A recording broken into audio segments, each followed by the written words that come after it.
Are we live? I think we are. Hello, everyone. Welcome to the Rose Skull Podcast, where I just diss Jimbei for a whole hour. Hello, Zakk. How are you?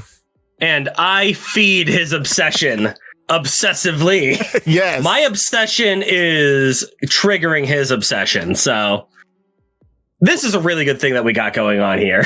I think it's A-okay. So, after a year's break, which I'm sure Oda enjoyed with his family, hopefully, it wasn't slaving over drawing this silly comic, but yeah. How dare he? How dare he? How dare he do another thing? Does he even care about me? We've spent so much time together. Well, the title of this chapter is very appropriate because I am saying thank you, Daddy, for giving us this wonderful chapter. For giving us this amazing chapter. I love the cover request. We were talking about a little before the show. Do you remember how Sanji had a pet mouse in his childhood? No. He has a pet mouse in his childhood that he fed his creations to. I want to think this is the same mouse, and now he's at his proposal thing. My goodness gracious. It's so good. It's so good. Oh. And he's all dressed up. Look at the little man. He's turning this mouse house into a mouse hold. Amazing. Yes. Also, where are these character designs? I love this. This is so cute. Hopefully we'll get back to it, but we are in Future Town right now. Yeah. Also, mouse holds a very good Pokemon. Indeed. But go on. This is suddenly making me crave like a Cinderella-esque series of mice that run nonsense in the background. So you want old piece is what you're saying? Yeah. Yeah. I want some old piece. Not even old piece. I want Tontada piece. Yeah. I like this makes me want to see more Tontadas. I like the funny little one that turns into a beetle. Oh man, is that little bit of mistletoe up top? Yes.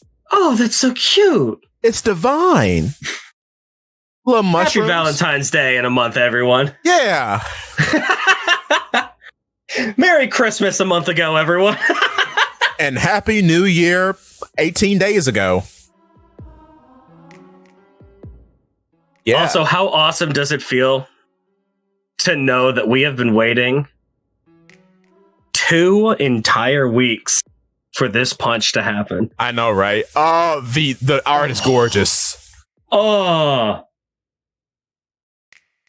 Diggity dog. It's a full Superman punch. Dude, he cleaned up the art. He redrew these panels. He did. Kuma's gritting them teeth.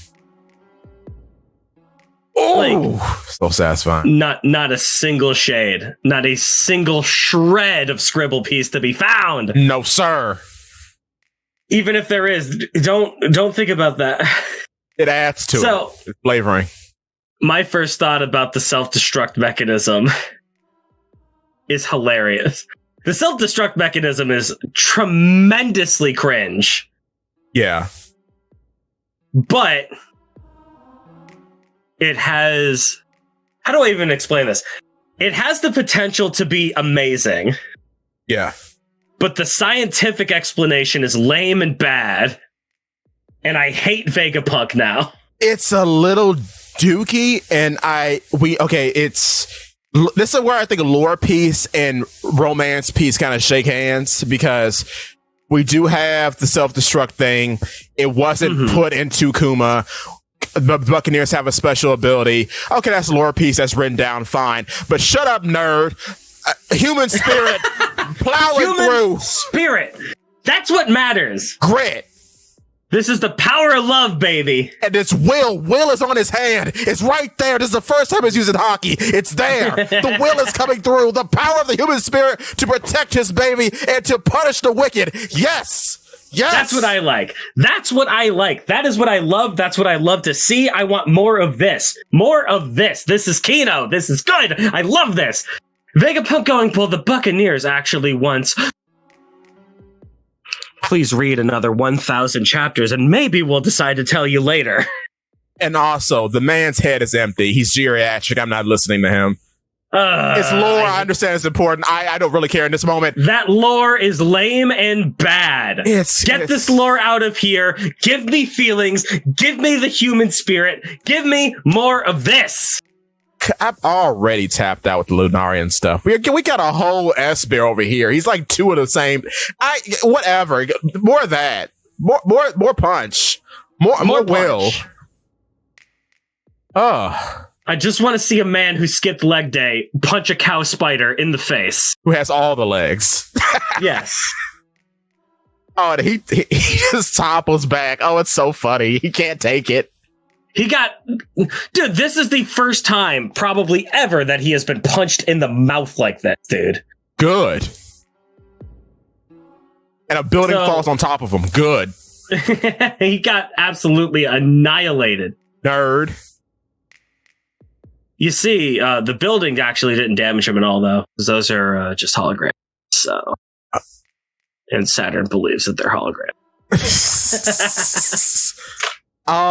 I forgot who said it. Somebody was saying that Saturn could be a hologram. And I'm like, but he's bleeding. True. And also, they're interacting with the holograms without the gloves. Without the gloves, like. You need the gloves. I think they established that. When is that Chekhov's gun going to fire? Good Lord. I hope soon, because Kizaru's right here. When are they going to do anything with that? Oh, bruh, Frankie comes back with the gloves. Uh-oh. Please. Brother. I'd be in a state of euphoria. Also, speaking about Frankie, he shoots the most powerful man in the world through the side with Radical Beam. Yo! Oh, this is so good for my boy. Oh, finally. Oh, I just realized Saturn lost an arm. Yes, and his horn. He got punched so hard he lost an arm. Good. Oh my god. Yeah, Kuma's real. I want to talk about that a little later, though. With the weird, we could talk about that like at the end of the hour. I love that Bonnie finally gets to hug Kuma. It's wonderful. It's great. And Kuma, he's got no more will, right? Yeah. This is it. He got his punch off. He got to hug his baby girl. He's like this for the rest of the time. And that's all right. Oh, man. Sanji got to do something. Finally. Frankie got to do something. Finally. He's the first Straw Hat to do mortal damage on somebody like this. Ooh. Oh, I love it. Ooh. It's so good. The radical beam through him. Straight through, clean. I love his face afterwards. Like, what in the world did you do? Like, he's confused. Like, how? I still need a beam struggle. I don't know how it's going to happen. I don't know if it's going to be just Frankie versus Kizaru blasting each other. Yeah. I don't know if he's going to shoot at Kizaru. Kizaru uses little mirror technique to bounce it away. Then Luffy will like grab it and then have big light punch or something. Yeah. Kizaru needs to interact with the radical beam in some way in this arc. And somebody has to lose. And I don't want to be Frankie. And I don't want it to be Frankie. Also, on the topic of Kizaru, everybody can shut up now about this power scaling nonsense. I'm so tired. You know what it was about? You know what all this is about? He was tired. Like I told you before, he was like, I have kicked a child today. I have murdered my nephew today. This is a bit... Go on. This has been a bad day for Kizaru. The reason why he was on the ground is because he was kind of sobbing a little bit and needed to take a moment because he'll do the job. The man will do the job, but he is just a man. I mean, he still had the stars knocked out of him. Right. It was just very convenient for him to be on the ground for a little while. Yeah. And he could have got up and saved Saturn, but he chose not to because he knew. that Kuma needed to do what he needed to do. Yeah. But my God, for like 2 weeks, people back and forth on TikTok, every other video. I get, but nature, peace, romance, peace, it prevailed. So I'm happy about that. Incredible.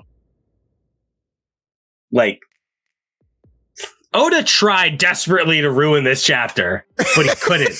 He couldn't. Get out of here. Well, he needed some lore, Zakk. No, he didn't. We don't need more. We have enough. I will say he put the whole Kuma flashback before the punch. Like, you did try to ruin it with lore piece a little bit. I don't want to say it, but ooh-wee. Cause Oda, how about you try to explain the questions that you've already asked before you keep asking more questions? You got a whole race in the Lunarians right there that we don't know anything about. And now we have the Buccaneers too. But the Buccaneers once... I hate every time Oda does this. I hate it. I hate it so much. And now we got this freak that's called S-Bear. Okay, what are we gonna do with that? He's both. Yeah.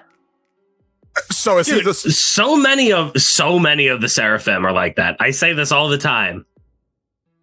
Not only do we have an S-Bear, not only do we have a Seraphim Lunarian Buccaneer, we have a Lunarian Kuja. Yeah. We have a Lunarian Celestial Dragon. Yeah. Perhaps an ancient giant? An Oni? Yeah, it's got to be something with Moria, yeah? With Moria. Whatever Buggy's deal is going to be. Yeah, if there's a deal, yeah. And then, what's the other one? There's 7. Oh, and then whatever's Crocodile's deal is, and then Mihawk, the freak that is Mihawk. Yeah. With that, whatever that is. I want to believe that Croco and Mihawk are just dudes. I hope they're don't give me weird lineages. Don't give me, oh, their special blood made them really strong. It's just like, they're guys. Crocodile was a guy that wanted to become the Pirate King when he saw Roger die. And then he fought Whitebeard and Whitebeard beat him up. That's all we need from Crocodile's backstory. The only other thing that we need from Crocodile is what his secret is with Ivankov. Exactly. That's it. I would rather that. And then with Mihawk, I put in the bucket with Big Mom. You are just an apex human. Mm-hmm. You are just a genetic freak. And that's fine enough for me. And then you just became good. That's good enough. I hate eyepiece. This is not Naruto. I hate eyepiece. I get where it's coming from. I get it. Like how he has Hawkeyes, Emu has Hawkeyes, Caribou has Hawkeyes, kinda. You heard about that? Yeah. I don't like it. I get where people are coming from, and it may be valid. It's just a lot. There's a lot of characters that have weird eyes. Yeah. Kiku has weird eyes. Kiku is nobody. Exactly. Kiku is just a person. Just a person in Wano. Yeah. Just some random, like, what? Bean shop owner. Yeah. Who was good with sword. Formerly trained with a really strong guy, so they're really strong. Yeah. But aside from that, they're no one. No one. They're no one special, and that's great. That is great. That's what I love about Zoro. Zoro is a nobody. Nobody. He is some random kid from the East Blue, the weakest sea, the worst sea. And he's going to become the strongest guy ever. Good. Not because his Ryuma genes are so strong. No, because he trains a lot. And he's got heart and gusto and talent. And he's very stupid because the 3-sword style makes no sense, and I love it. Yeah, he's bullheaded. Like, the way that 3-sword style is incredible. The way that it happened is incredible. Yes. Because, first and foremost, you have Zoro, who, like, he gets his cheeks beat by Kuina. Beat off, yes. Yeah, and Kuina has one sword. He's like, well, if I have a lot of swords, then I'll be able to to destroy her, because many swords is better than one sword. And Kuina beats his cheeks again. So already you have this general idea that lots of swords are good. Right. Just like embedded into the character. And then he refines that into 2-sword style. And then that becomes 3-sword style. Because Kuina died, and he wants to carry her with him. And that's beautiful. That is, yeah, that's like inherited will. That's like the theme of the whole story. Yeah. He was 2-sword style, and then he has a dead friend that he carries with him, so that when he becomes the strongest swordsman ever, he's going to do it with her sword and incorporating her 1-sword style with his 2-sword style. So they're both going to be the world's strongest swordsmen, because I don't care about your stupid gender nonsense. You're not going to beat my cheeks and then cry about how weak and stupid you are. Shut up. We're the strongest swordsmen now. Exactly. That's why I like... Go on. That's why I like Zoro. And what I like about Zoro, too, on top of that, is the story of Sundai Katetsu. Sundai Katetsu is just Zoro. You get a good sword in a bummy shop in the East Blue. No one believes in it. In the middle of nowhere. Nowhere. In a barrel with all the bargain bin swords. But then somebody picks it up, tests it out, sees its metal, and then takes it on a world tour, defeating enemy after enemy, alien and native. It's amazing. And that is what that's what Zoro is to Luffy.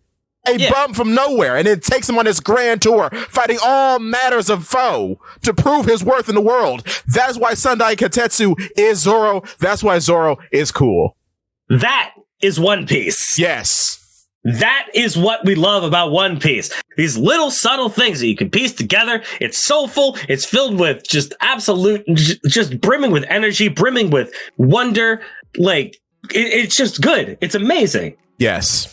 And that's the stuff that I feel is like thought out with Oda, right? Because Oda, masterful at gags. He can turn a terrible, very serious situation into a very funny one. And more importantly, he could turn a very funny situation into a heart-filled, just gut-wrenching piece of art. Yes. Brook is the funniest character in this entire series. Yes, he is. Brook is also the most depressing and depraved character of this entire series. Actual body horror. Ugh. Like, actually. My man spent 50 years alone on a boat with the only... it's one thing to spend 50 years alone on a boat. It's another thing to spend 50 years alone on the boat where all of your friends died. The only thing keeping you going is the thought that a whale might hear those friends. Yes. Do you think he ever listened to the recording? Of course he did. Do you think he did? Because he played it at... Well, maybe... Do you think he might be afraid that it would... ruin the quality a little bit if he played it frivolously? I think so, because he's only played it once. Or do you think that he played it a bunch just to keep him going, just to hear the voices again so that he can remember what his mission is? That's That's a short. Put that on a short. I got Put it on a short. Oh, Lord. That's why I love One Piece. I love One Piece because we have moments like Kuma beating through the man itself, rising above his metallic robotic shell. Science cannot keep the spirit of man down, and he punches Saturn Garcia in the face. He activates his self-destruct sequence. He activates a sequence that will definitely get him killed. And what is the easiest way to get yourself killed in the One Piece world? Punching a celestial dragon. But now, to Vegapunk's credit, because we can't be too mean, he did say that the self-destruct sequence was just to put him into a vegetative state, because he did change it. And then he did admit that the reason why he can move, Kuma, is because of the power of love. So I don't know if that's Oda writing it or an editor saying, Oda-san, can we just have a good, nice moment? See, like, I just want the romantic description. Yeah. I don't want the other one. I don't want the, well, long ago, the Buccaneers did something. I hate that. Yeah. That is desperately trying to tarnish an otherwise amazing moment. Because, Theory Man and Romance Man are fighting inside of me. Because I respect the lore, but man, the romance brings the wells of the tears up. I'm sorry. I can't. Also, what on earth could the Buccaneers have even done that is remotely comparable to this exact situation? Something, Nika. Maybe a Buccaneer gave Saturn his original scar. Something. Who cares, bruh? It's fine. After all, the Buccaneers once were robots that revolted. Oh, Lord. Oh. Oh, no. What on earth could even be remotely comparable to this? It's going to be a Nika something. Maybe. It might be that they have the strongest wills and, like, what did they do? What could the explanation even be? Well, they cloned one, so we're going to have that answer at some point anyway. I suppose. I love how Atlas is also bigger than Kuma. I didn't know that. Atlas is huge, man. Oh, goodness. Luffy said she was as big as Kaido. Yeah, that's correct, because wow. Yeah, and Kaido was around the same size as Moria? Yeah, and Kuma's around the same size as Moria, too. Yeah, he's a little bit shorter than Moria. Like a foot, I think, because Moria's 22 and he's 21? I'm not sure. Anyway, but yeah. I love Atlas. I love Atlas. More her. More Atlas. I hope she lives. She's not. Oh. Well. Diggy Dog, at the very... Yeah. There can only be one Vegapunk that survived. Yeah. Come on. And it's going to be York.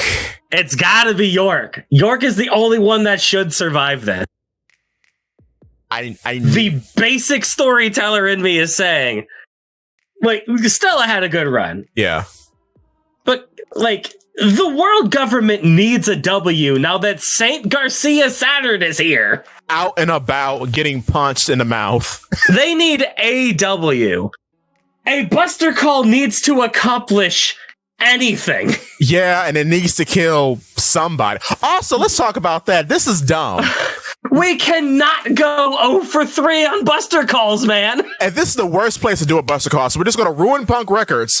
We're going to ruin the Seraphim, potentially. Like, why?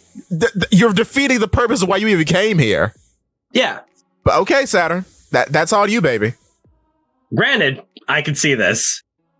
Because Saturn this entire time has been like, he's been trying to exude this aura of like, I am logic man, I am science man, I am smarter than everyone, I am better than everyone because I am smarter than everyone. I am the guy who will look at every situation with nothing but logic, and that is what will prevail in the end. And then he gets mollywopped by Kuma, and immediately emotion takes over. It's like, you little fuck, you shouldn't do that. I'm gonna blow up your entire island now, you will. I've been alive for hundreds of years. How dare you? He's throwing a temper tantrum the moment he doesn't get his... It's perfect. It's so good. Yeah, no, I agree. Perfect. I agree. It's very funny. Oh, you know what? Fine. I don't need this island. I'll make another one. I'll get another Stooge to eat the brain fruit. He'll be just as smart as you, Vegapunk. Ah! I'm smarter than you anyway. I've been alive forever. You're stupid. He's just a child at this point. I love that. That's what the celestial dragon should be. They should try to like exude this aura of superiority wherever they go, because everyone has only told them that they're the best and they're the greatest. And then they don't get what they want. They're like, I'll just destroy everything then. Yeah. Because I can. I love it. It's so goofy. Right after he was talking all that stuff to a literal child about how, yes, I poisoned your mother, and now you had the same poison. Aren't I a genius? Yeah. Oh, that's so funny. And he's throwing this temper tantrum in the same way that he tries to compose himself anyway, right? Yeah. He's like, well, this island sucks. It's bad. I'm going to blow it up. No one can stop me because I'm the best. But I'm also doing it because of these carefully laid out reasons that you'll see in the PowerPoint presentation that I'm giving you. Exactly. Like he's trying to maintain this veil of superiority. But you see, like, you can read that he's mild. He's so mad. Even as he's, well, we can talk about it. I love it. I love it. Go on. Even as he's regenerated, he's like, these stupid kids taking off my arm. People have made videos about this so far. I'm of one of two thoughts about it. Okay, we're back in lore piece. Either this is a special ability of him, or based on what we know about awakened Zoans from like way back in Impel Down with like Minotauros and stuff, regeneration has always been a power of theirs. So this could just regeneration to this extent, though. Like it's different with them because I think like Minotauros and the gang are like bad awakened Zoans. Mm-hmm. But like when you're fully awakened, I think this is possible because the sash around them, that's fire. See, I hope that's not the case. Ooh, all right. I hope that this has nothing to do with his devil. Really? I hope that he just created regeneration through science. That's because when you look at devil fruits, there is one mythical Zoan that's entire purpose is regeneration. Right. To just give regeneration to every mythical Zoan or every awakened Zoan or every devil fruit of a certain rank, right? Yeah. Completely invalidates Marco's devil fruit. Well, maybe his is just better. I guess. Because it's like a main, and then two, his power is healing. It's not just regeneration because the fires do heal. Yeah. So like, I'm torn because I do like that just being like Saturn's just a cyborg. And I would much rather this be a product of science. Yeah. Because there's two ways that you can push that out, right? Yeah. You can push that out as in this is something that is specific to him. Yeah. It is something that is in character. It is a great scientific feat that Saint Saturn has accomplished with his experiment. Right. And more importantly, the bad guys specifically associated with the world government might also get this in some way or another. Might also benefit from Saturn's specific stuff. Yeah. But if this is an awakened Zoan thing, that means literally anyone can just have full-on regeneration, which pulls the stakes out of every single fight that we will get for the rest of the series.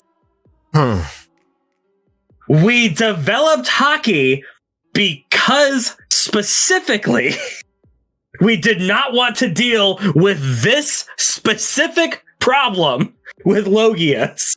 And it is like a reverse Logia kind of thing is what he's doing. Like, we invented an entire power system specifically so that we could avoid this. I'm adding these notes to the main video because I thought I was going to make a long one about this. Because I find now that you've brought this to my attention, this is a good counterpoint. I'm torn because you have a point. Oh man, Because then what are we gonna do to stop the regeneration? Hit them until they're tired? Yeah, knock them out. But that's lame. Because if they have full regeneration, that means that, like, I know that every fight is going to end when Oda decides that the fight is over, right? But that kind of breaks through the veil when you just have to hit an enemy until their stamina arbitrarily runs out. You're not going to be able to really tell. You're not going to have like an ebb and flow of battle, right? Right. Because that means that you can draw crazy stuff. You can draw characters being dismembered. You can draw Frankie radical beaming through a guy. Yeah. Arms ripped off. Crazy battle damage. Whoa, but what was accomplished? Yeah, nothing at all. Or something? Yeah. He might be a little tired. He might have expended some mana. Oh. Like, you know what I mean? Yeah, I know what you mean. Yeah. Isn't that like awful? Yeah. When I put it that way. Don't make me hate the idea. Gee, man. Like, you're allowed to have this with Garcia. You're allowed to have this with Saturn, right? You're allowed to have this with certain enemies, but you can't have this with all of the enemies. Because I'm thinking, like, I can see. Oh man, I'm torn. Okay, I'll get my thoughts together, but I could see it being a power specific to him because spiders do molt. Mm-hmm. And he's like a weird yokai spider or whatever. So this could be advanced mythical molting. Yeah. So, like, if it's specific to him, it makes sense because of what he is. Though, I don't know how it would be balanced. I could see it for others. I could, because we have it already. It's already written, and it's written for, like, Minotauros, Minozebra, those guys, that they get back up after they've been knocked out. So it's like, if you have enhanced endurance. Yeah. It's not true regeneration. No, but then what do you do for like the guys who have gone through the training and are like fully legitimately awakened? Like there has to They're be as strong and as enduring as those guys, except they have their thoughts about them. That's it. Yeah. That's it's like what do you call it? It's like the mink form. It's like Sulong. Right. Because every mink can go so long, and you can be real strong for a short period of time. But the people that trained with it, the people that mastered it, have their thoughts about them. Right. That's going to help in a fight, rather than just being a beast and blindly raging about. That's true. That's all you need. Yeah. You don't need to give them their own special superpower. I'm trying to climb out the lore bucket. I can't. I'm trying.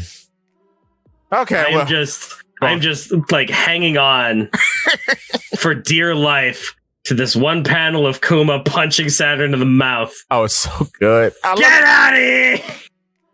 Oh, the grit of the teeth is great. I love that part. Oh, the wind up. Oh, he just melts against Kuma's fist. He just melts. Could you imagine if every single punch in One Piece had this much gravity to it? It would probably be too much, actually. No, it would be good. Oda needs to Oda needs to do this more often, right? Yeah. But like, go on. Good lord. One of the things that Oda struggles with most is fight choreography. Yeah. Especially with Gear 5th. He needs to be able to take this time of showing a character winding back, thrusting forward. You have the little panels of, showing what drives this punch, right? Yeah. The story behind this punch. You show him going forward, you show the moment of contact, and then you show the follow through. Wind up, contact, follow through. That's all you need to do. It does add a lot of gravity to it. It really does. Because this is already one of the number one panels till 2024. Mm-hmm.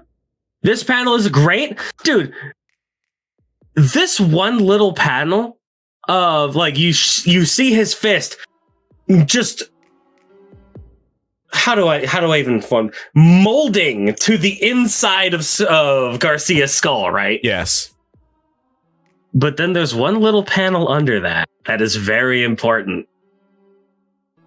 The little panel of Garcia opening his eyes. Yeah. This was not enough, and you can tell even before the follow-through. Yes. Brilliant. He's more showing, insulted. Not telling. Yes. Oh, I love showing, not telling. Oh. Also, about showing, not telling. Now, you can stick me for saying this is lore piece. And I'm about to ruin a moment. I'm sorry. Mm-hmm. When Kuma's holding out his hands for Bonnie, look at his palms. I noticed. He's dead. He's dead. Oh. He's dead. It's gone. Oh.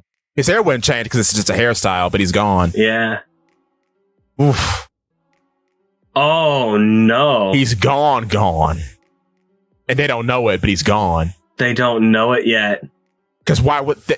That's a weird thing, isn't it? Why wouldn't he draw it there? And I was thinking it could just be an artistic choice, but he's been very insistent on showing them.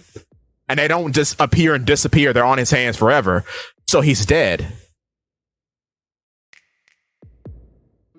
And this was the last little bright light in him before actually passing. This makes me want to think about that. Oh, No. Never mind. No, tell me. Because I was thinking, it's like, then would that be something that has to do with Mary Joa? Like he wanted to die around Mary Joa so that the fruit would reincarnate there? But he used Ursa's shock against Saturn, so that's not true. I think I know where he wants the fruit to reincarnate. Oh, it's going to be here. Oh, the Mary baby! No, the Sunny baby. On the Sunny? It's on the Mika. I'm sticking to that theory. Could that be why he specifically wanted to keep that ship safe? Yes. Because he knows the Straw Hats are the holders of the future. And if there was ever someone to make use of his power, it'd be Luffy. Well, Luffy would give it to somebody else, but yeah. Good lord. Oh, I don't know if this crew is ready for the Pawpaw fruit. Oh, I know somebody who is. It's not Frankie. If one Jinbei, baby! Let's go! You know what? It would make his fishback karate so strong! Oh. Sumo man has push power? I'm trying to recover from that statement. It's so funny. And you know what? This is the one time I'll do this. Shout out to Roger's Base on YouTube. Mm-hmm. Because it was, I think, 10 years ago now. Because, he made a video. I think he was coming back to his home in Chicago.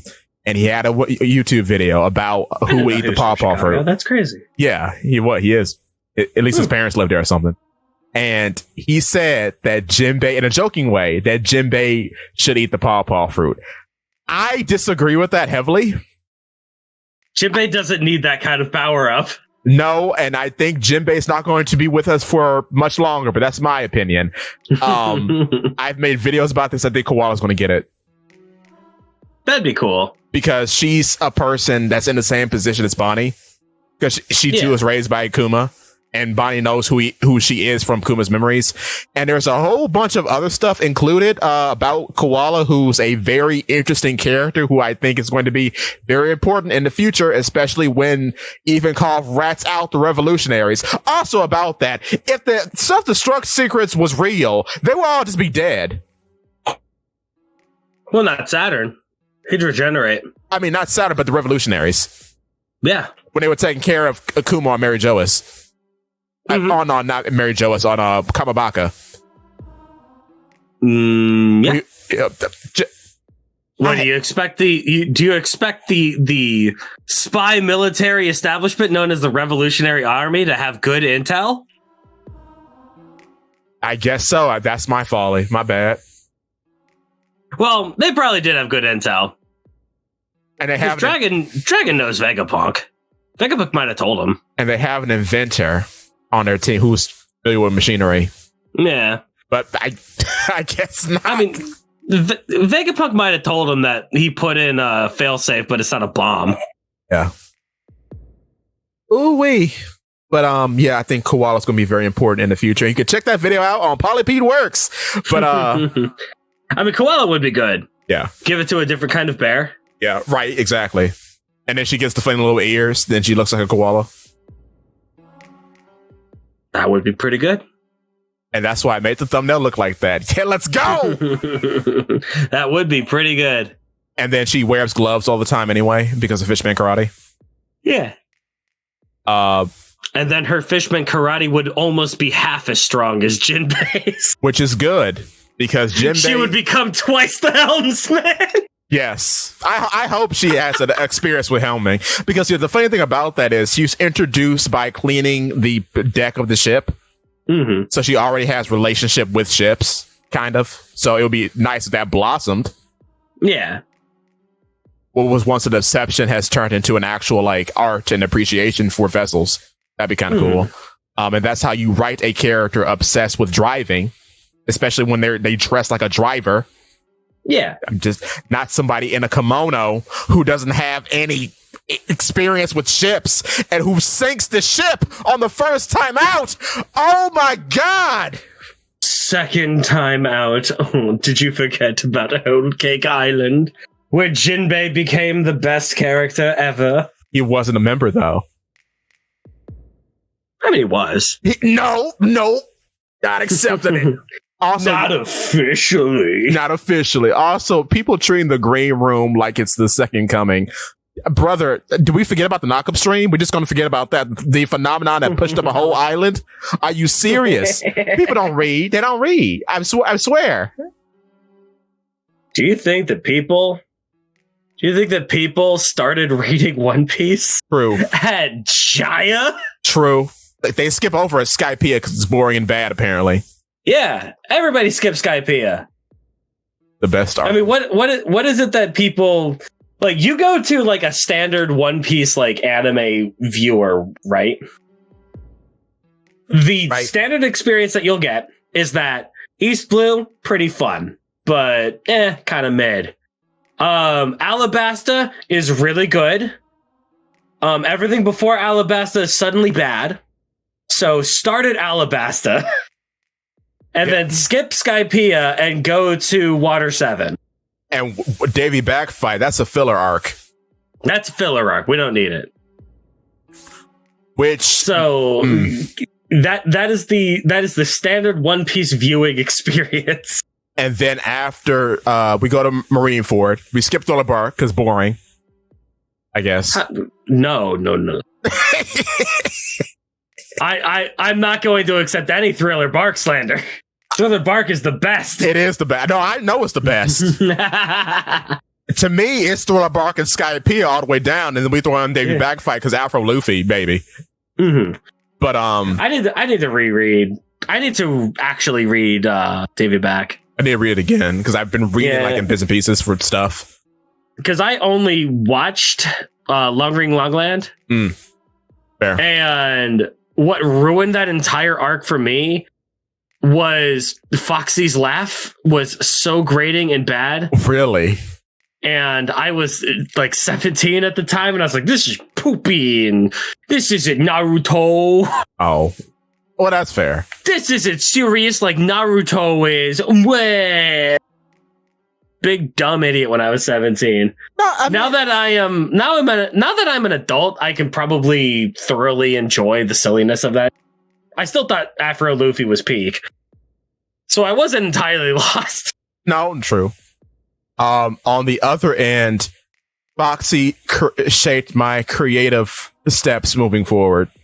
Fair. I love him. I love the stupid laugh. I love the neural beam. I love that he's really strong despite having a low bounty, which kind of shows you bounties don't really aren't really a good indicator of the strength. It's not even that he's really strong. Like, he has a pretty strong power, but Foxy the pirate is awful, is terrible. Like, you put him up against someone like Crocodile, right? Yeah, right. Crocodile's not going to take his dumb little game seriously. No. Foxy is only strong in a scenario where he has to fight a crew like Luffy's. And that's what makes that arc really interesting.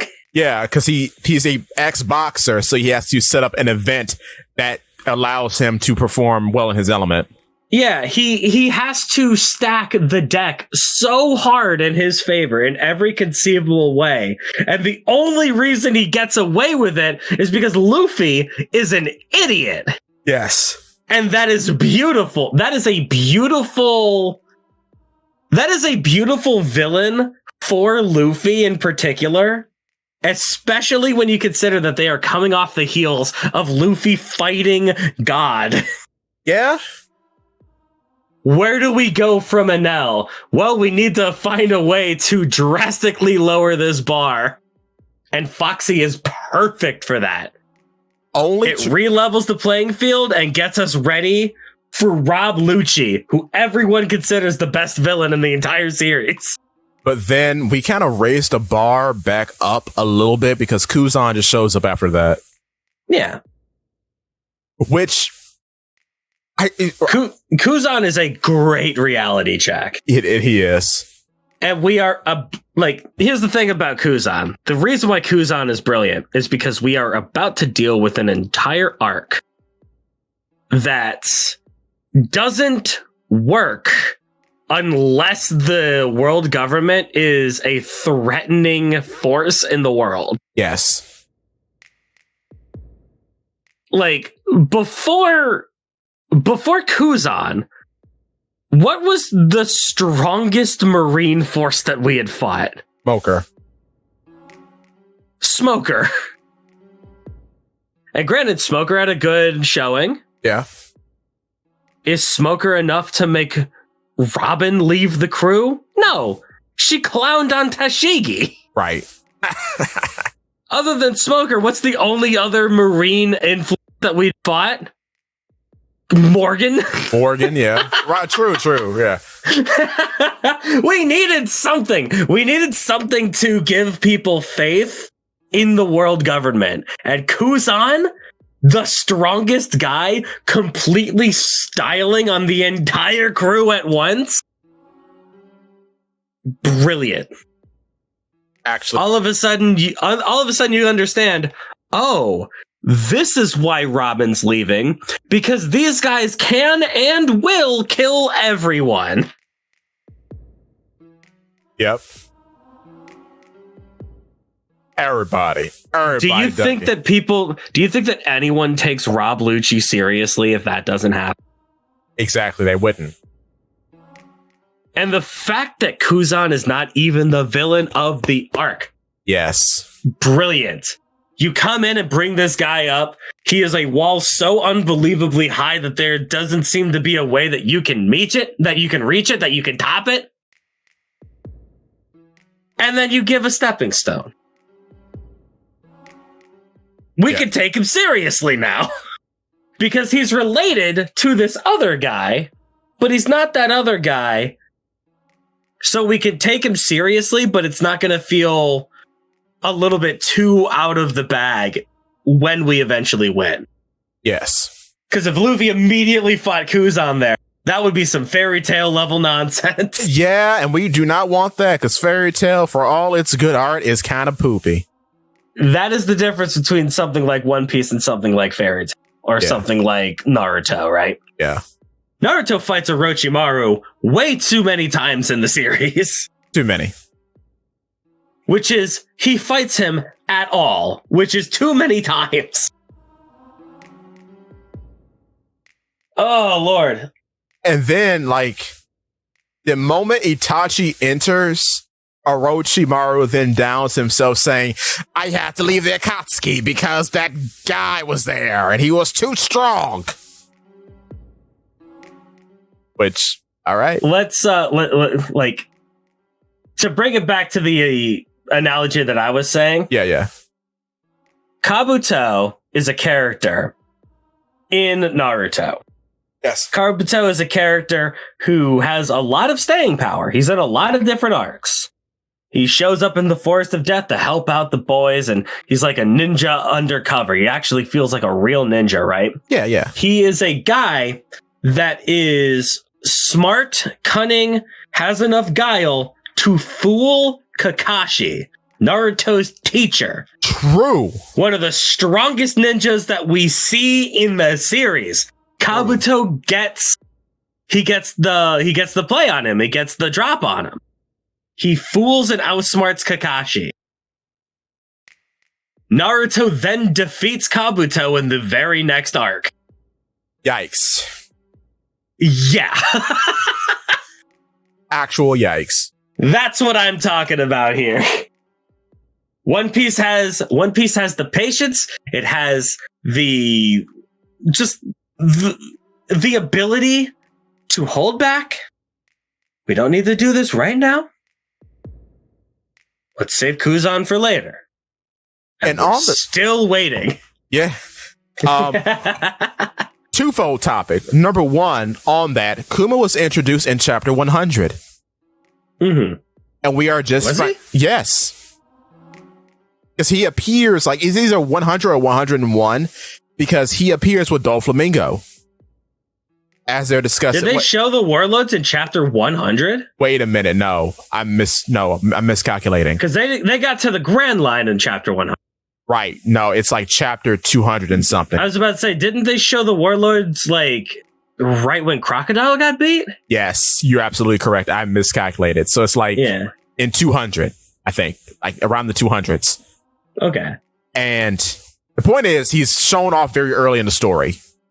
He's one of the first warlords that we actually see other than Crocodile. And he also has staying power. Yes. He came in and mollywopped the Straw Hats on multiple occasions. Yes.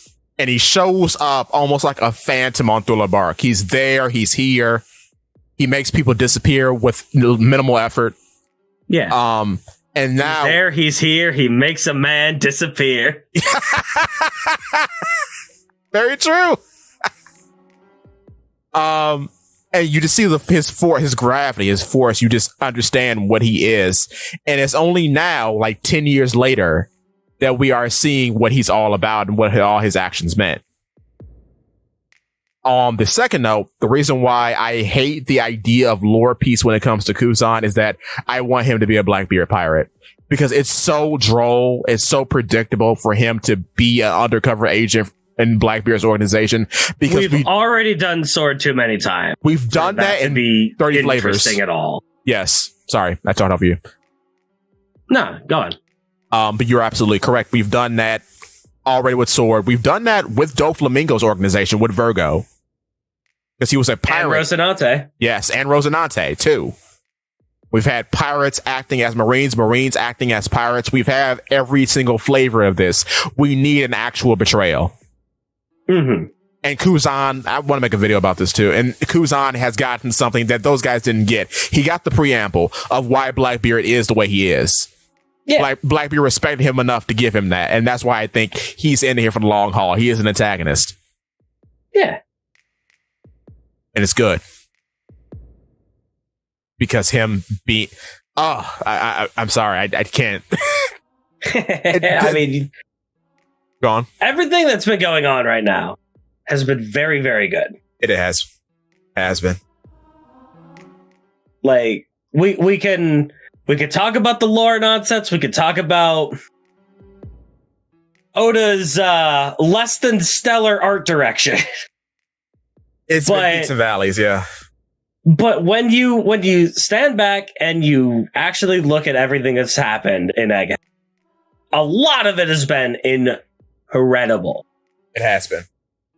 The soul of a man peeking through his robotic shell. Buggy becoming the man who will become the pirate. Yes. Kuzan betraying the Marines for real. This whole thing with Saturn, Kuma's backstory, all the Vegapunks. Yeah. Dude, the mystery of who is the traitor was awesome. I loved it was Jork. I loved it's the goofy, stupid one. I love that. Yeah. And that's why, too, I think she would make a good fit for the Blackbeard Pirates, because she's of that ilk. Like, Blackbeard himself looks like a goon. He doesn't look like the main antagonist. Mm-hmm. York does not look like an antagonist. Yeah. She's got this dopey face. She eats all the time. She poops. The other one who really looks like an antagonist is like Shiryu. Yeah, really. And Shiryu just takes himself way too seriously, and that's the joke. Because he's surrounded by goons. He's just like Zoro. That's what's so funny about it. He's surrounded by this large man and his gaggle of freaks. Dude, I'm still thinking about this Kuma's already dead theory. I'm making a video about that, dog. It's good. Oh my God. That's so. I didn't notice it till now, and I'm like, no, that's what's happening. Diggity dog. Is that why he was able to close his fist? Oh. Woo! Has he ever closed his fist before? No, he has never punched. Not to punch, because he didn't eat. Oh, I'm getting hot. Oh, that's tonight. Record that tonight. I don't know if I can show the panel yet because it hasn't come out yet. Yeah. Because you know that happens. So strike. You know, but yeah. I'll talk about it because I want to talk about it. So effectively, the explosions around Garcia as he was advancing, was that his mouth laser? Yes, that's the only place he has the laser. Okay. Because he doesn't have the paw. He doesn't have the implementation in his hand because the paws were there. Yeah. So he died on the way there. He died as he was doing the fist. Yes. As he was about to punch, I think. Yes. Or maybe he died in Mary Joa? I think you're right. He died when he punched. No, I'm rereading the thing. As he's running up to him, he's got two closed fists.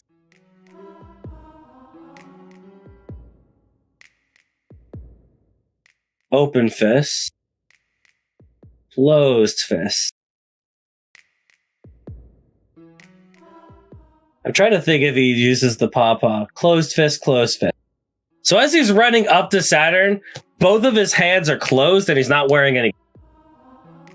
You're right. He's not wearing any gloves. When he arrives in 103. Yeah, in 103, you're right, because he grabs the hoof. I think he might just be able to close his fist with the paws. Yeah. Because immediately in I'm reading 11. Immediately he shows up. The Marines go, look at his palms. He has paws. And then the next image that we see of Kuma is him running, and both of his hands are closed into fist. What if he died right there? It's possible. That would have to be where it is. I think he died on the impact of getting stabbed. No. Okay. Here's the thing. Okay. It would have to be as he's doing the punch. Okay. Because if he's already dead, that completely deflates his moment of having willpower. Fair. I don't want him having willpower. I don't want him using hockey past the grave. So what you're saying is he dies as he punches in 104. My man, he died a man. Okay. Not a robot, not a slave, not a weapon. He died a man. No matter what. I got you. That is going to be the nature of it. If he does so happen to be dead here. Yeah. Which is possible. Oh, bro, that's tonight. This is tonight. Oh, I'm so excited. Because what is always the most beautiful thing about one? How a character decides to die. Yes. That's why Kaido was so obsessed with that. And that is fitting. It is. That is a fitting way for Kuma to die. After all of this nonsense, he got to say goodbye to Bonnie via his memory. Very cool. He is a man who has always been put down, always been put into a box of what he has to be, right? Right. He's always been willing to do that for the sake of others. But in one last act that he has, the last shred of freedom that he has, he takes that and he dies a man. And that is the romance of the dawn. And that is what it's about, baby. I love it. Oh. And, you know, whether or not he's dead in this chapter, don't matter. Right. No, I don't. No matter how Kuma dies in this arc, he will die as a man. As a man. As a person. As a human, baby. Someone who can decide how he wants to go out. Mm-hmm. Woo! What is it? A man acts, a slave obeys? Yo, you Bioshock! 2007 Kino, yes, sir. What? That wasn't even a video game. That was art. That's crazy. How did they manage? Like out of nowhere, from nothing. What? Out of nowhere, from nothing, a video game twist so amazing that it became ubiquitous with video game twist, and no one is allowed to know about. That's amazing. I have not had video game twists so good that it ruined itself. Yeah, and ruined the franchise and the company. Mm-hmm. I think 2K is gone now. No, they still make sports games. Oh, that's the same thing. Oh. They still make basketball. Oh, yeah, right. And BioShock, what's it called? The Sky one? Infinite? Infinite's bad. Huh. It turns into like this multi-dimensional thing.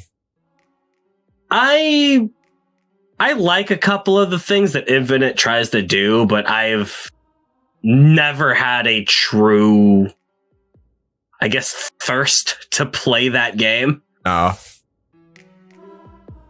It just doesn't appeal to me in that very specific way. I don't know. I played BioShock 2 and said, okay, I'm done. I've had enough. Because this was mid. 2K Studio. We're still on topic because there are robots in BioShock. Everybody shut up. Oh, yeah, this is just all sports games. Oh, wow. I forgot who made BioShock then. My bad. Yeah. Well, no, I'm saying for the new stuff that they did. Yeah. It's all sports games and Borderlands. Borderlands is also mid. I can never get into it. Mid is not for me. I won't say it's mid. It's just not for Borderlands me. Is excruciatingly a product of its time. Yeah. Publisher 2K. Yeah, you're right. Okay, cool. Borderlands is something that you had to be there for. Yeah. Because, good lord, it has not aged well. And having a bunch of guns does not make the game good. Mm-mm. The classes are fun, though. Yeah. I like the classes. The class system in that game is very, very good. So, I mean, I'm going to be honest with you. The best class shooter of any type I ever played is Team Fortress 2.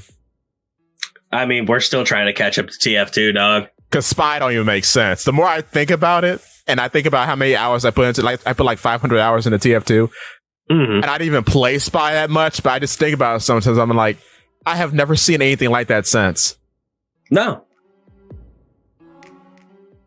Not even Overwatch could. Never. Not even Overwatch could. Well, Overwatch has too many problems to even get to that stage. But that's my opinion. They only have one. I mean, go on. Team Fortress 2 is a class-based shooter. with 6 classes, and it's the best one. Yes. just like maybe not just 6. It might be like 8. 9. How many? Is it 9? Yes. Okay. It's a class-based shooter with only 9 classes. Every other class-based shooter that tries to even mimic a fraction of its power always has to be like, we got 30 characters. And they always fail.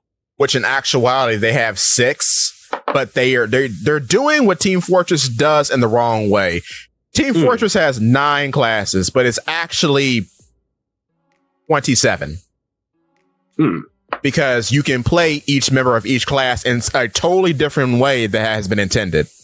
Yeah. For example, the Demo Man can be just a guy that lays down bombs, or he can be a berserker sword wielder that just rushes in and cuts people's heads off. Yeah. And then uses his bombs for mobility so that he can get to you faster. Exactly. The medic can be a helpful guy that helps out his teammates, or he can be a battle medic and do what the soldier does, kind of. And it's just offensive. So it's about making your small cast do more instead of making your big cast do less. Yeah. Because in actuality, you could just have Tracer and like 8 other goobers, and you have a fine game.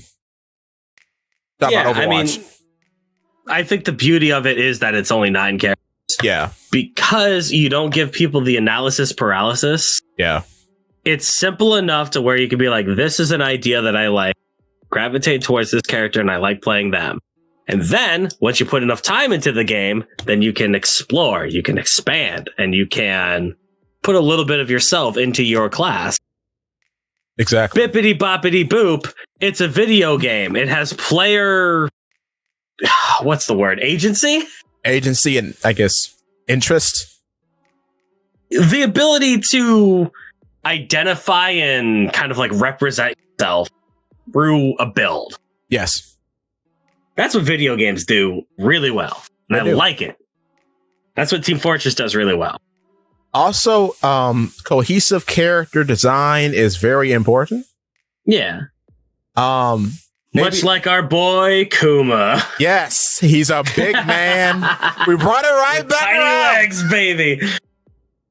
Big body, tiny legs, meaning that his top is important because that's where the power is. The paw pads, and he pushes. Mm-hmm. And it also means he's sturdy. And that's what's kind of been on my mind about the Straw Hats, kind of like as a group. I honestly think for anything, 12 is the cap. Yeah. Before you get out of hand, because that's the problem with like a lot of school anime stuff. They introduce you off the bat with 20 people. You can't name all 20 of them characters, and they're not going to get the significance that they need to actually become characters within the scope of the narrative. It's just not going to happen. Dog, we're only at 9 and we're already running into that problem immensely. Yeah, it's... The moment we introduce Chopper, it's over! Chopper was New Piece before New Piece. Don't say that. Oh, dog. I'm kidding. I'm being hyperbolic. Okay.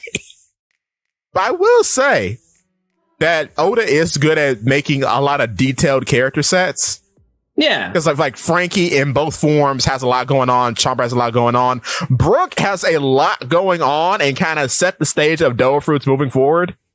Even for like Kuma, because Kuma's very odd.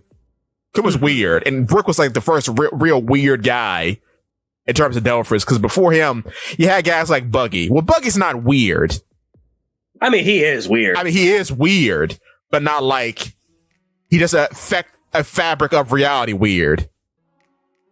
I mean, he sort of does. I mean, the fabric of reality that he could just like, he could just become blocks. Yeah. No. Like, that's one of the things that I love about East Blue. Yeah. Is that everyone who sees a devil fruit in East Blue, they're like, what a freak. Oh my God. Which is the appropriate reaction.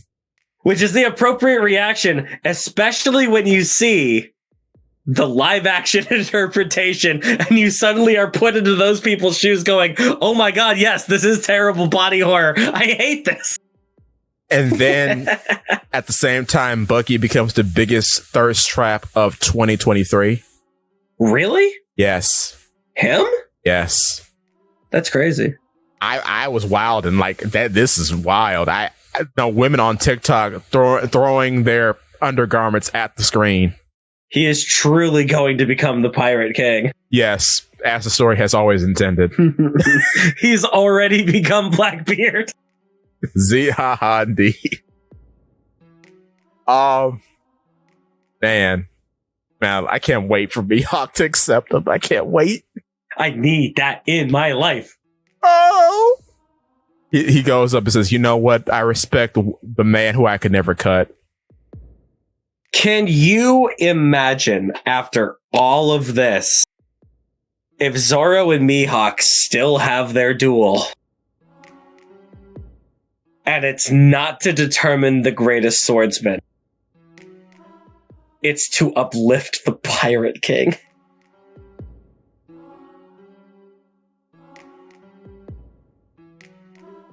I need that. I'm still here. I need that so much. Because, okay, this is going to be another video, but I'm going to tell you this now. This is a thought I've been having for over a year. Mm-hmm. The duel between Mihawk and Zoro is not going to happen how people think. Probably not. I agree. You know, it's going to happen, but it's not going to be Mihawk. You know who it's going to be? Shiryu? S-Hawk. Or Baby Mihawk? It's going to be Baby. Because it doesn't make any sense now. Like he's in the strongest category with Mihawk. He's the strongest being. He's one of the strongest beings. That's the title he has now. And now he is a sword. So it would make sense for him to grow up and to be equivalent to Mihawk and then Zoro to cut him down. Because then you have the whole bit about a man's spirit will overcome a bunch of genetic freakazoids who cheated to get their power. Yeah. That doesn't carry as much weight if Zoro beats Mihawk. I think that it would be better if we had Shiryu beat Mihawk. Ooh. And then Zoro beat Shiryu. Because theoretically, that is a path to get to become the strongest swordsman. Fair. Or at the end of the day, it's probably not going to happen to where Zoro and Mihawk have to fight. No. It just doesn't feel like it's in the cards for the story right now. No. Just based off of how each character is portrayed. And I'll tell you. Who knows? Yeah. Who knows? Maybe Buggy will find the One Piece and they're like, we have to kill Crossguild. And then we'll get our Mr. Prince versus Mr. Zero. I've been clamoring for 15 years now. I kind of want. There are a lot of things I want. Ooh. But I think the moment where I said that it may not be possible is very early in One Piece. It would be fine if Mihawk stayed the way he was after he beat Zoro. Yeah. Because in that moment, he's just a thing for Zoro to overcome. Mm-hmm. The moment that he goes to Shanks and he has a beer and they have a party. The moment he becomes a character. Yes, that's the moment he becomes a character, and that is dashed immediately.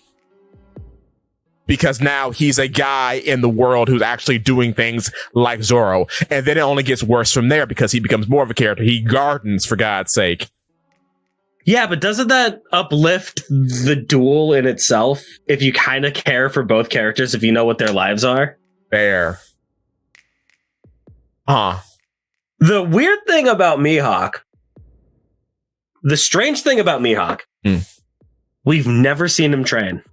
Never, no. Not once. Zoro is always training. Does Mihawk just feel like he doesn't need to?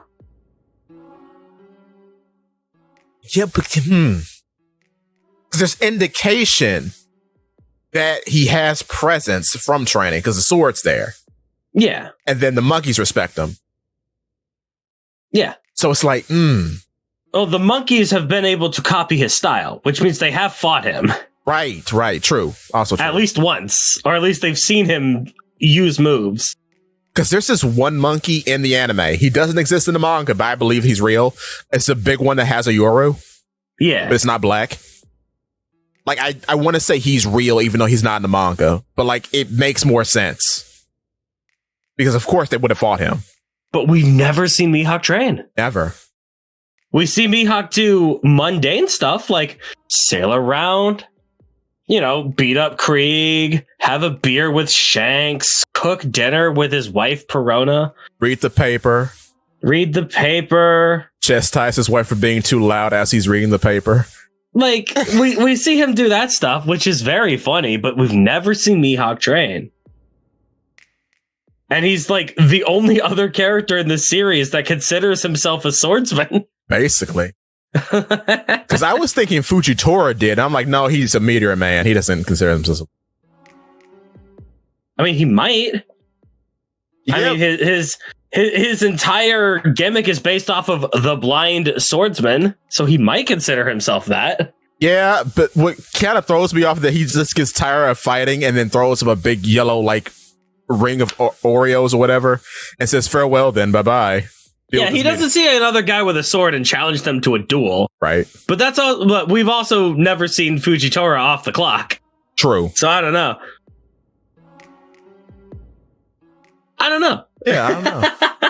Huh. Who knows? Yeah, fair. I mean, like Momoji, or not Momoji.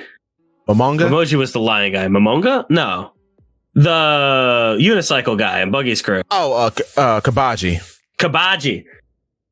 Kabaji didn't really consider himself a swordsman, right? No, because he was like he was a weird unicycle man. Like he felt Zoro was like a rival, but he also was too occupied with his unicycle and his party tricks. Yeah. Because he had the little tops and he breathed fire too. Yeah. Like, I don't think he considered himself a swordsman. Nobody in Kura's crew did. No. Skypiea, they didn't. Because Ohm was like a weird dude. Yeah. Mr. One didn't. No. Famously so. It's only Kaku. And like Kaku's a weird one because he's more of like a maybe that's why we love Kaku so much. Because he actually does consider himself a swordsman with like skill and training. Yeah. And like that's what swordsman is though. Swordsman is martial art. True. But like that's what Bushido is. It's a code for martial artists. True. And I guess is he the second or the third most accomplished Six Powers user, I wonder? Huh. I mean, who would be second? Who's who? Oh, yeah, who's who? Well, yeah, who's who is Kaku beat. Because he still can't use Roku Ogan. But neither can who's who. Oh, can he? No, he can't. I thought he did. I wanted him to, but no. I thought he had Fang Gun Cannon instead of just Fang Gun. I don't know. No, you were remembering a very hype conversation we had about that very thing. Okay. Which did not. Man. Oh, that would have been sick. Well, how you feeling, bruh? We've been going. I'm feeling. All right. Well, is there anything else to talk about with this chapter, though, in particular? Well, no, there's no break next week, though, so that's cool. But, I do like how we are just accepting that Bonnie's 12 now. Yes. There you go. She's not an adult body anymore. Dude. I forgot. Oh. Have you seen the anime?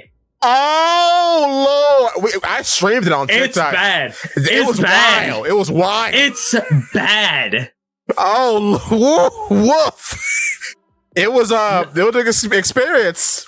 Not only did they add scenes to a very awkward scene, full frontal shots. Oh, yeah. Full front. Jesus. But it is also probably the worst bit of anatomy that I have seen in One Piece. It looks terrible. It's a little forced, yeah. Because they're... Diggity dog, they drew her anatomy with a protractor. Or something. And it's going to keep shifting throughout the episodes. Fantastic. It looks absolutely... It doesn't look titillating at all. No. It's meant to look like that. It's meant to be like, whoa, look at this. One Piece, dude. It's like it's meant to be attractive, but it looks disgusting. Yeah. It's like if they drew Robin like that, I would find it disgusting, let alone the 12-year-old. It's going to be weird too because they're going to snap back from that immediately once the arc gets rolling. So it's going to be like, okay, so why'd you even do that in the first place? We know now. Why did you add scenes to that? Yeah, it was fine how it. I mean, well, it's weird how it was.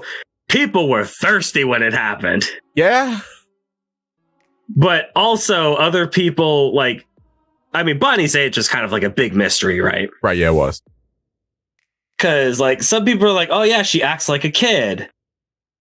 You know. Because like she's really big into food, she's real spoiled. She's got a whole bunch of people catering to her, so she acts like very childish. And we've seen her be a child, right? Right. But other people also equated that, like myself included, other people equated that to her being old, right? Right. Like maybe she's like really old. I was under the idea it's like, oh, maybe she's like related to Big Mom in some way. She's like Big Mom's sister, and she's that age. And she just doesn't give a care anymore. So she's loud, rowdy, and doesn't care about like public decency and stuff like that. Right. Yeah. But when she took off the shirt, it's like, oh yeah, that's like something it's like something like a 5-year-old would do. Right.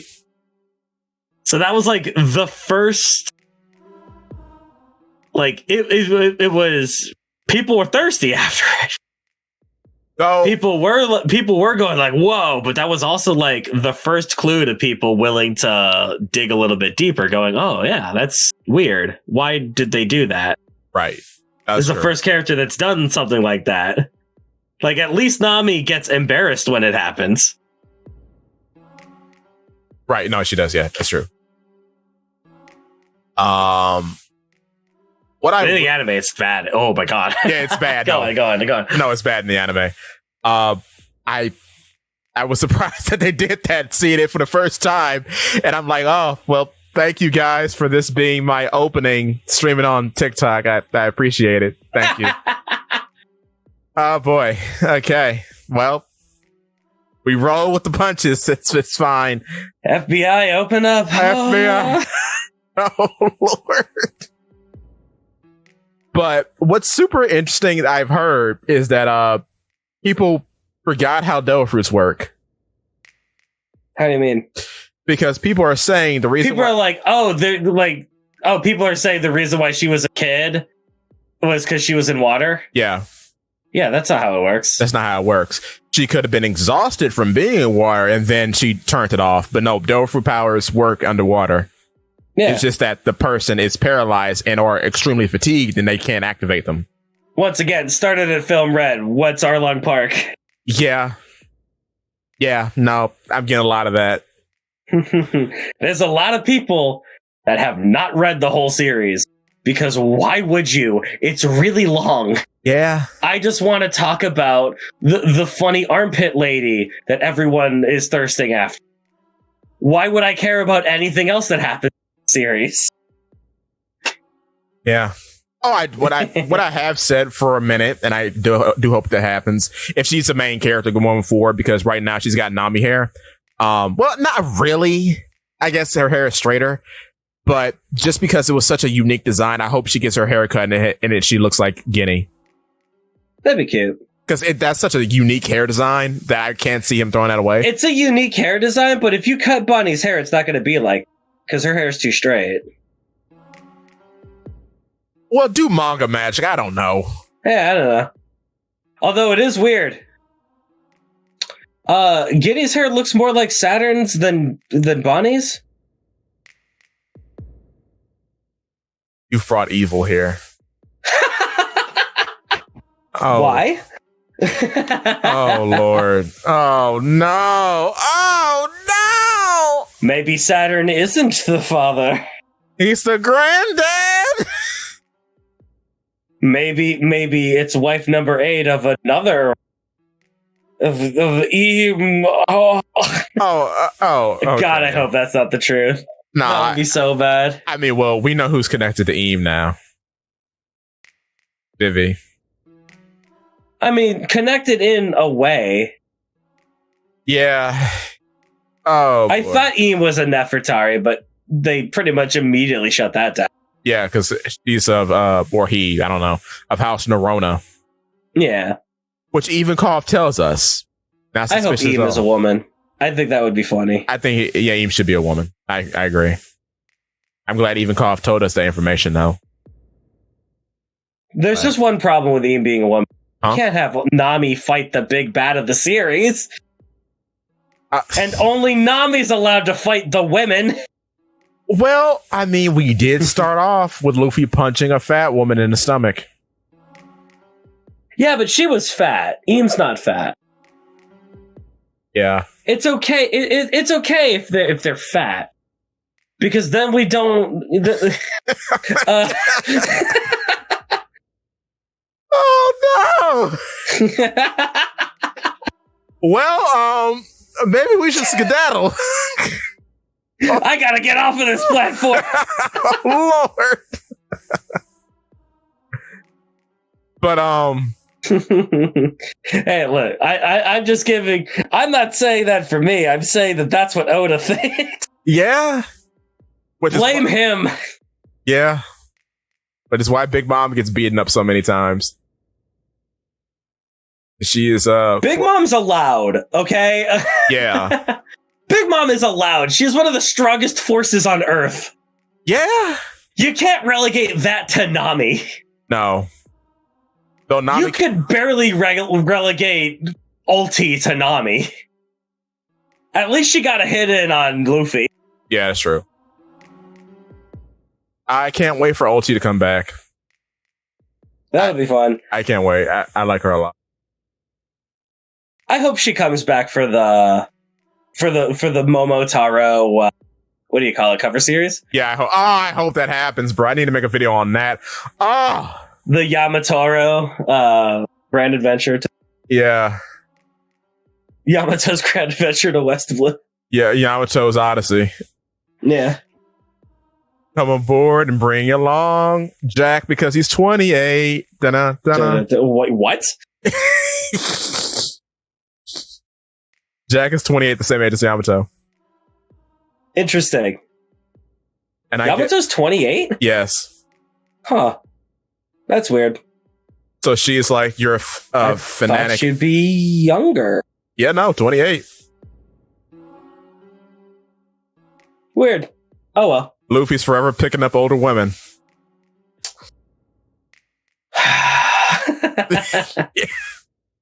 Big sigh. Big sigh. For those of you at home, I think Hancock is 30. Which means she started the series at 28? Yes. But I'm only interested in the oldest woman of all, Adventure. Yes. She brings you up and puts you down. The sea, she calls to me. No other mistress matters. I'm in a romance to the dawn with her. Wow. Well, if you're feeling romantic, you should go over to that dare YouTube and subscribe to Reddit Sephiroth. Well, I believe you should start by subscribing to, first this, but also Polypede Works. Yes, and this right here is called the Roll Skull Podcast channel. So subscribe to it. Please. We're doing well. We're doing so well. Or else. The bar's open. We don't reach 1 million subscribers, then we will be dodgy. We will be dodgy. Variations on it. I love it. See you next time, everybody. Take it easy.